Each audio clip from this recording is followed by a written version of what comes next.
Hello everybody, this is the Captain's Games again, and welcome back to Crossout 101. I want you guys to take a look at this thing.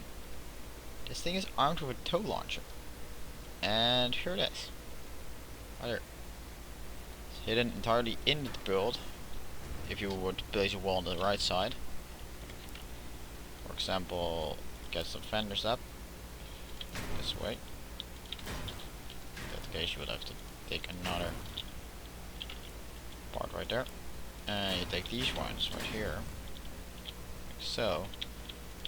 You'll probably not even notice it will be there. On the side. Entirely hidden.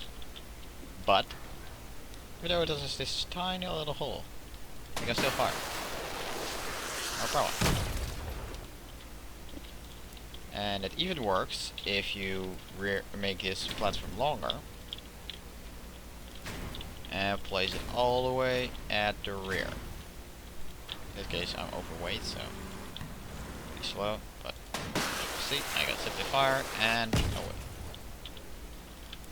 And there's actually another weapon which can do something very similar. And that is the Wasp launcher. Wasp actually has a 2 wide size part. And it can still fire from here, although it can get blocked from the sides. These weapons here are both hideable and use cover. Although for the Wasp, since it can block like this, even though it is very protected, I actually have a better advice. And for that I'm gonna quickly delete this build and take a pickup cabin on a 6 wide frame. Actually I'm gonna tuck cabin because I really dig his little side target, because it's literally the only difference between the tuck cabin and the Huntsman. If you can look, take a second on this set card, 250 power score, 4250 tonnage, 8500 kilogram mass, 8 energy, 5 health. You can see this guy has the exact same stats. Again, just the only difference is this little tag and the name. The for the AT Wasp, I suggest starting out with a 2x4 panel, like so, and placing another one like this. So in this case you can mount 2 of them, but I'm gonna only build 1 because I only have 1 Wasp. And you place it where it is. You have a you cannot fire straight down, but you can fire straight normally and upwards. That's no problem.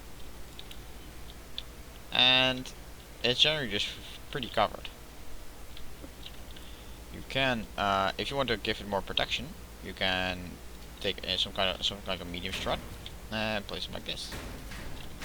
This makes it pretty much impossible to hit the Wasp itself, especially if you also mount some kind of panel on top. If you will hit something like this, I will quickly mount the weapons. Some wheels.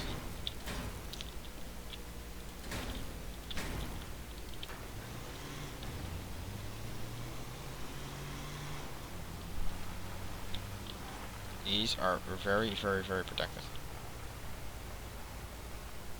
You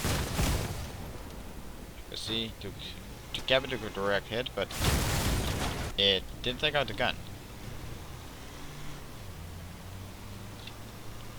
One downside for this setup right now is that the top thing does slightly block the turret angling, so you can only fire forward, as you can see.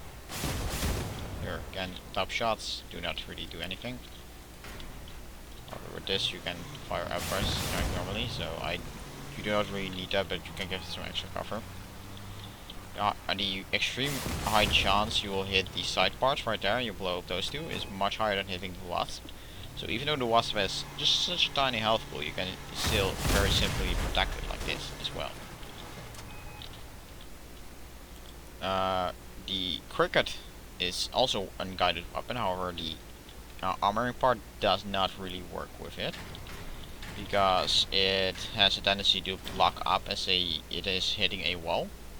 Because the actual firing barrel, the barrel is rather wide, so just slightly wider than these blocks right here, so you're gonna put a block right here, block here to protect it. That's the downside. For cannons, you can protect it as long as you do not limit the firing angle, of course. Gonna take a look what I can do right here. This way. Cannon. Gonna mount it further forward, however. You still have the normal firing angle, left, right, and up, down. But you have some side cover, and that is actually a pretty decent chance that you will hit the side cover instead. With fan windows, you can further add the protection. And if you want to go ham on this one, I would go with something with a shorter rig, so for example a WWT1. Then take some top armor,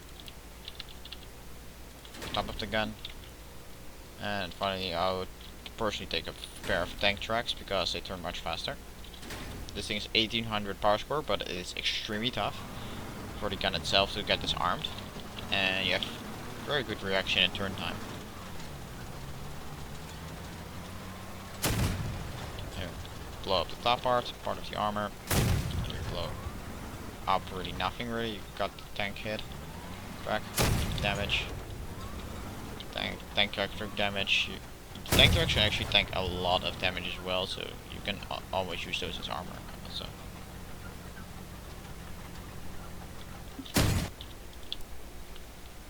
You can also take these parts and mount them like this. Also won't really change the gun elevation. However, this one does look like it has effect on the vertical guidance, so I'll make it smaller a little bit. Take a look how it has affected. Here it has effect, so that's how I place it. In that case, you can mount. You can actually take off these parts also and take a smaller build instead. So this, and be even more protected because the tank tracks will provide side armor instead. This is also doable with the other cannons, although it's slightly harder because their hitbox is much larger, so you have to play around a little bit with the sloped parts. But the protection you get with these parts is very, very good. And this cabin is not gonna cut it unless not a big engine. Engine being as big as the entire cabin pretty much. Really? Oh well, just gotta provide my rear armor, 189 health points. More than enough, I would say.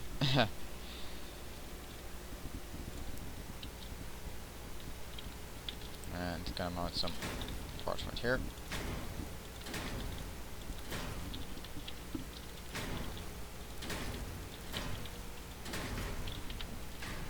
And there we go. Let's mount that big fat truck door on top. This way I to block the firing angles, so I'm gonna take a look at run it. Blocks. There are blocks. So I'm gonna keep it like this. And mount some other parts instead right here. These won't cut it, so I have to take something else.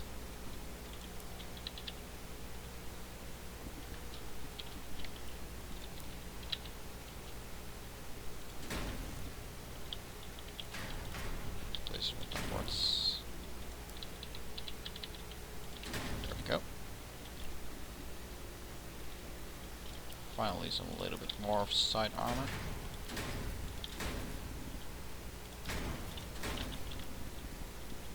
Gonna end up getting some nice edging right here, corners. I do like to make my builds a little bit pretty. That limits the firing angle, so I'm not gonna do that. Instead, I will place a small fan ramp. Now this build, only a 21 power score as well. It's less wide, but it it's pretty fast accelerating because of the big engine. It has 700 health, so it's really tough, and you can really make a sniper build out of this. You can, of course, always, since you have one more energy point, you can always build a scope right here on this place where I would put the radar detector, and work like that. I'll place a radar detector, so normal radar right there, so I get some radar radius. 2300 power score is still okay. If you want to get some more protection on this thing, you can go and take a pair of fan windows, remove the center ones, pieces of armor, and place those this way.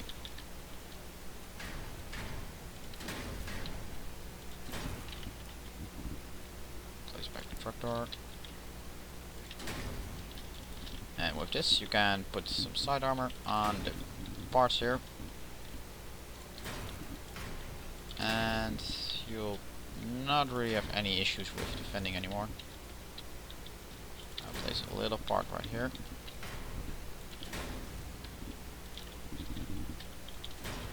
And lastly, put some white slopes the front sides, and some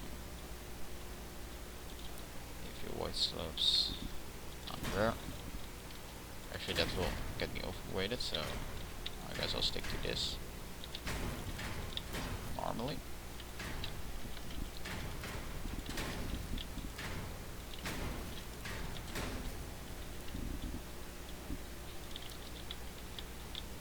This works too.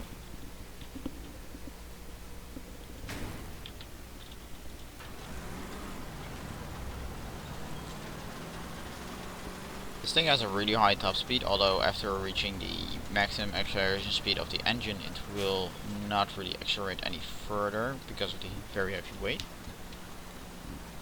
It has, with this only having 400 extra power score, pretty much, you will get 250 extra health. The side tracks, the parts of the tracks, get a very large health pool.